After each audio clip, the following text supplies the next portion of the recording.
Hacer dos preguntas.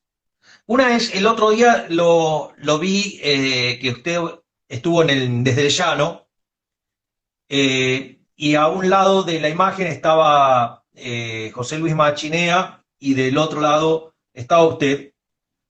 La realidad es que no adhiero en lo más mínimo en lo que dijo Machinea, pero me gustaría que usted cuente en el fondo cómo está viendo esta situación de Argentina. O sea, donde Machinea planteaba un escenario donde no le parecía preocupante el nivel de déficit fiscal y que decía que había lugar para expandir el gasto público y para emitir dinero, básicamente, porque, digamos, todo el nivel de capacidad, o sea, es un argumento muy keynesiano, que no contempla ni siquiera que no tenemos, Keynes mismo no aplicaría esa política hoy, pero yo no quiero entrar en esa discusión y menos meterlo a usted en ese problema. Pero sí me interesó, digamos, la analogía que usted planteó con el tema del Rodrigazo y me gustaría, digamos, que lo cuente, digamos, y después, digamos, yo le planteo algunas cuestiones sobre cómo, digamos, también lo estamos viendo Diego y yo. Sí.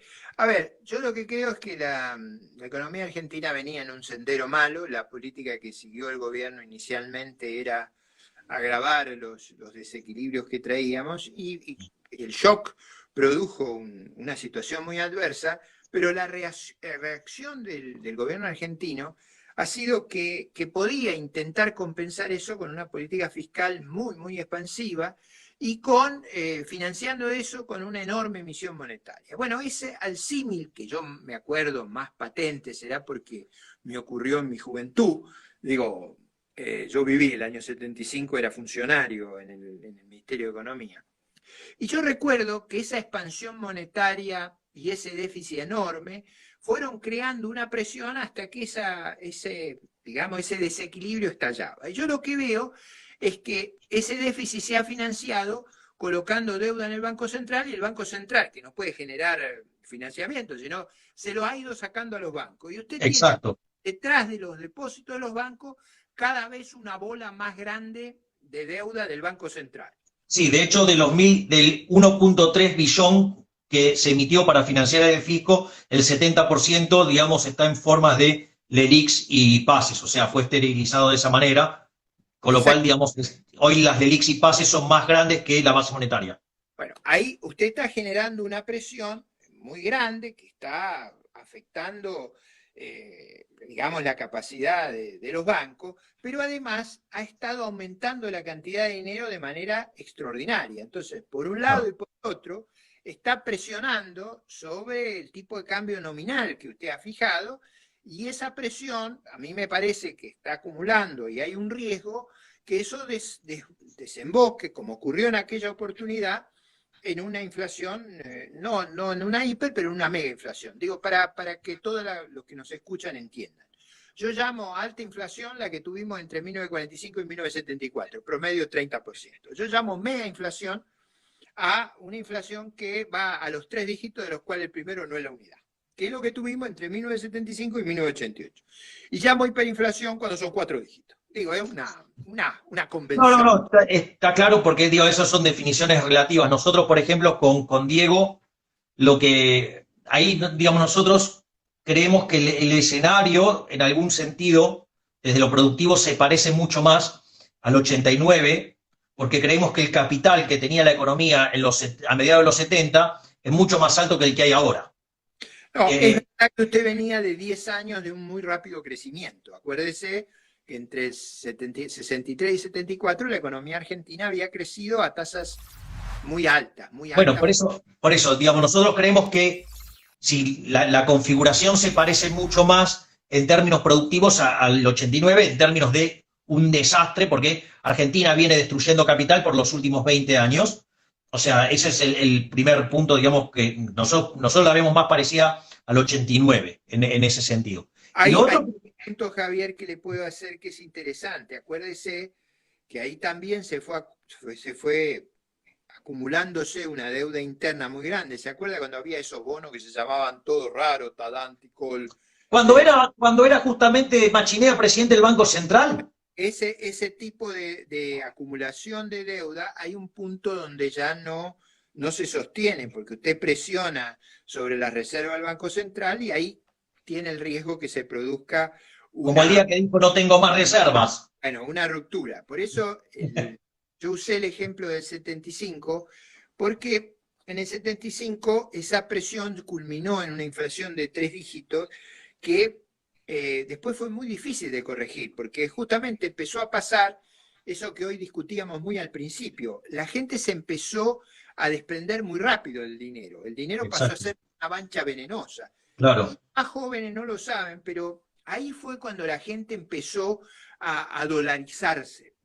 Es decir, claro, la gente aprendió lo que era la sustitución de monedas, o sea, empezó a exactamente. buscar activos que no sufrieran esa depreciación y lo encontró en el dólar, digamos, en las Claro, monedas europeas, y parte del fenómeno que vivimos después fue como una suerte de Frankenstein. O sea, una vez claro. que usted suelta esto, tiene vida propia, o sea, después lo que hay que hacer para pararlo es mucho más grande de lo que hubiera sido necesario a tiempo. Mi argumento hoy es que cuidado, es porque el gobierno anterior, con todos los errores que cometió, había reducido el déficit primario a menos de 0,5% y había actuado monetariamente de una manera prudente, o sea, había estado restringiendo la creación doméstica de dinero. Entonces, eso creó un espacio que usted usó, pero sobreusó, abusó en materia monetaria y en materia fiscal. Ahora, lo que es delicado, yo cuando empecé a escuchar de las 60 medidas digo, a lo mejor no están enterados de que el espacio que hubo fue por lo que hizo el gobierno anterior desde mediados del 18 hasta fines del 19. Claro. Si esto no explotó inmediatamente es porque hubo ese espacio. Ahora, si sobre esta situación siguen expandiendo, bueno, ahí usted sabe que a mí no me gusta hacer estas advertencias, pero me parecía que era Sí, pertinente hacerla. sí, igual digamos, ahí nosotros con Diego la lectura de la inflación la hacemos en términos relativos, ¿no? O sea, la definición, ¿no? Porque la realidad, esto es como lo vemos nosotros, digo, esto digamos, ahora es un diálogo abierto y debate, digamos, frente a cámaras, por decirlo de alguna manera. Nosotros, ¿qué es lo que vemos? Que, por ejemplo, en América Latina, entre el año 1980 y 1989, la inflación en América Latina promedio fue del 12,3%. En Argentina, digamos que en 1989 termina en una hiperinflación, ese promedio fue de 565%. Es decir, que Argentina, el hiperinflacionario, en el fondo, tuvo 45 veces más de inflación que la región. Hoy la región tiene un promedio de 2,7. Es decir, que el equivalente de lo que vivimos en los 80 es básicamente 120%, 122%.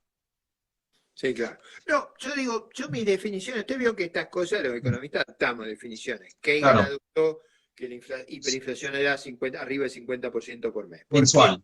no 60? ¿Por qué 40? Bueno, es una regla. Yo, pues será que también revela yo no lo aprendí esto leyendo, lo viví, así lo viví los episodios. Yo normalmente traté de buscar una definición de decir, bueno, contando sobre la historia argentina, yo digo, bueno, tuvimos una alta inflación entre 45 y el 74, una mega inflación con 3 dígitos, el primero de los cuales no era la unidad. Después tuvimos 2 hiperinflaciones. Ahora hemos vuelto a alta inflación y estamos con un riesgo de caer en mega inflación. Esa es mi No, definición. no, que yo, digamos, yo tomo el punto, digamos, pero también es cierto que durante los 70 el mundo desarrollado tuvo 20% de inflación. No, está claro. Y también Digo, de ahí la irrupción de Friedman y Hayek en la escena central durante los 80. no, claro. Pero yo digo también una cosa que tiene que ser útil a nuestra sociedad. Todos nuestros vecinos tenían problemas de altísima inflación y todos nuestros vecinos lo superaron. O Claro, sea, eso es lo que estoy diciendo. Es decir, hoy nosotros, con estos niveles de inflación ya los actuales, estamos entre los 5 países de más inflación.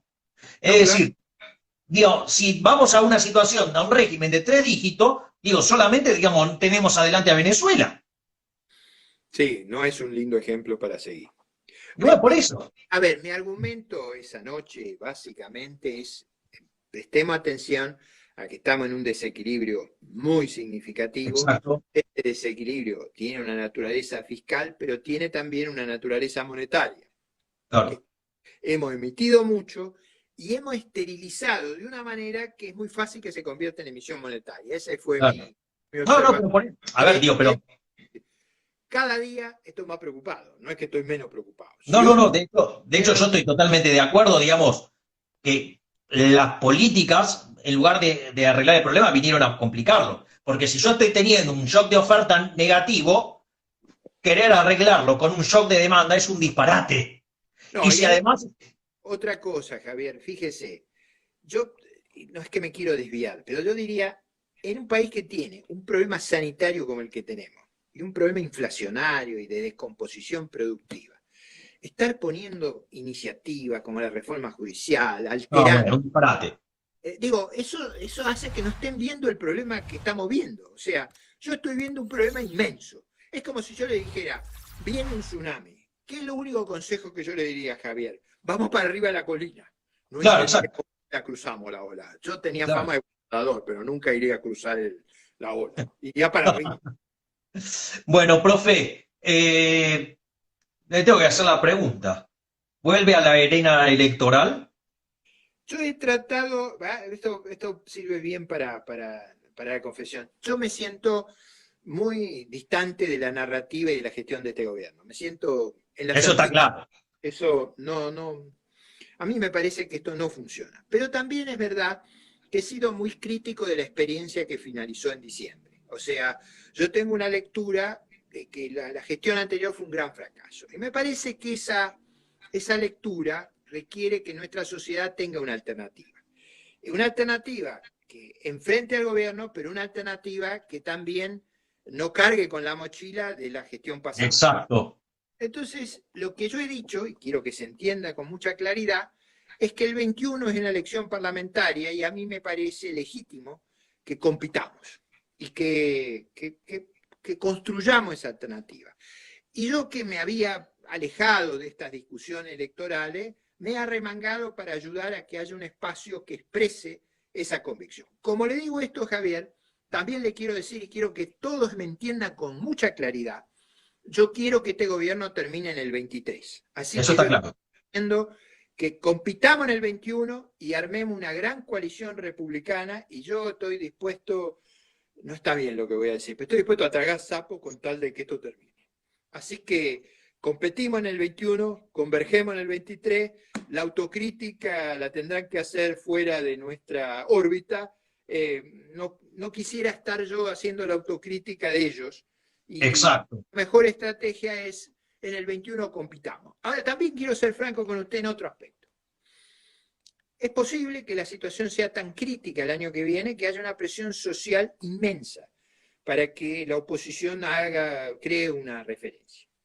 O sea, obtenga una victoria descomunal. Bueno, si ese es el problema, ahí no hay forma de converger sin una autocrítica y sin regla de juego competitiva. Espero yo que podamos competir abiertamente en el 21 y converger en el 23.